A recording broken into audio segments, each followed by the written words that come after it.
the currents of greatness is from integrity and faith. If you don't have that, you don't expect you to succeed in anything. You need to have what I call 3 Ds in you, which is discipline, devotion, and dedication. As a coach, it's not the outcome, it's about the journey. So you don't clap for the outcome, you clap for the journey. Once the players realize that, then you can achieve more. The biggest challenge you have got in football all over the world, it's one game which has got very minimum rules, where everybody thinks he knows about soccer. Once he knows what a throw-in is, what a goal kick is, the next thing the guy thinks he can even set a team. Because the rules are so minimal. They are only 17. You ask anybody now about cricket, nobody wants to talk about cricket because the rules are so many that they don't understand the game. But with football, even a grandmother can talk about, I'm going to set a team. You see, because she understands what a throw-in is, a goal kick is, a corner kick is. Hence, that is the difficult moment when you're a coach, because everybody wants to tell you whom to play. But if you are a good coach, you need to lose a game because you had the final say on the team. You're conscious. When you sleep, you actually know I lost the game because it was me applying wrong tactics. Not because the chairman or the treasurer told you whom to play. Those are very difficult situations because you set a team, you don't want to listen to what the chairman tells you, and the team loses, and the following morning in the meeting, he fires you. You are fired because you didn't want to play his team. Those are the very difficult situations for a coach. I don't believe in industrial action. It doesn't matter that you didn't get the money or anything, but I believe in dialogue.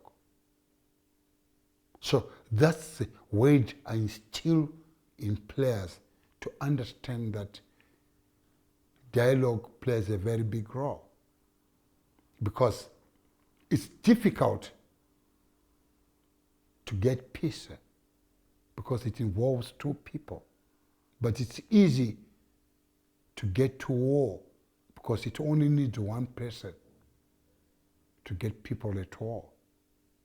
So hence I'm saying it's so important as a coach when those situations come to actually show the players that dialogue plays a very big role in anything you do.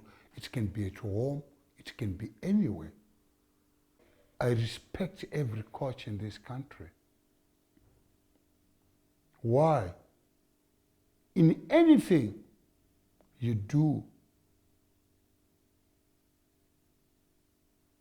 on a daily basis, on social interaction with everybody, you are either a student or you are a teacher. You can't be a teacher in everywhere you go. There are situations where you are actually a student. So I've learned a lot of things from all these other coaches I worked with. Foreign coach, get me right here, foreign coaches, even now, no foreign coach in Zimbabwe has ever qualified for Africa. Do you know why? Football, as long you don't understand the environmental and social process of an African player,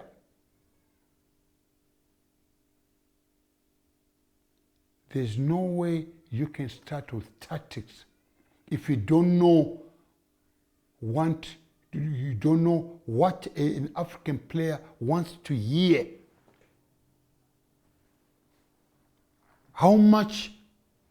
What is it that he wants to eat before the game?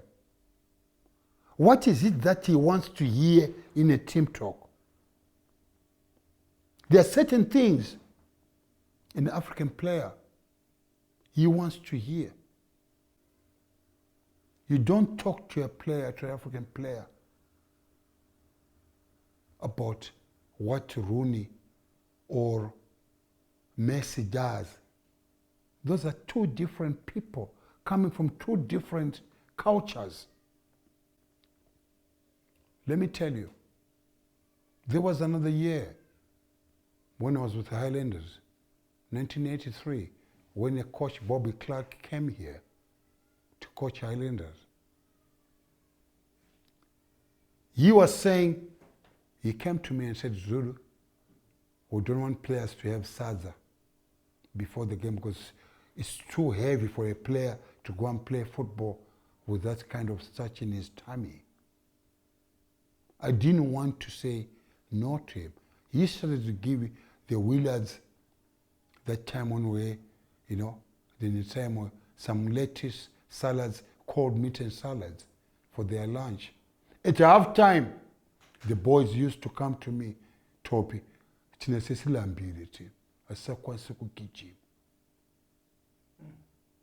and Bobby Clark used to come, Zulu, why is it the players are not running? I said, listen here, they are hungry now at half time. He said, but how can they be hungry? They just had some cold meat and salad at lunch. I said, listen here. The thing is, these boys, for the past 19, they are 20-year-olds now. For the past 19, or by the times 8 or 10 years, when they've been about 15 or 16, they've been having sadza before the game. You cannot come and tell them not to have sadza now. But what is important is that they will have their sadza 3 or 4 hours before the game. When we started implementing that, the boys, the Willards and everybody, they started performing. Hence I'm saying you need a coach who understands an African player.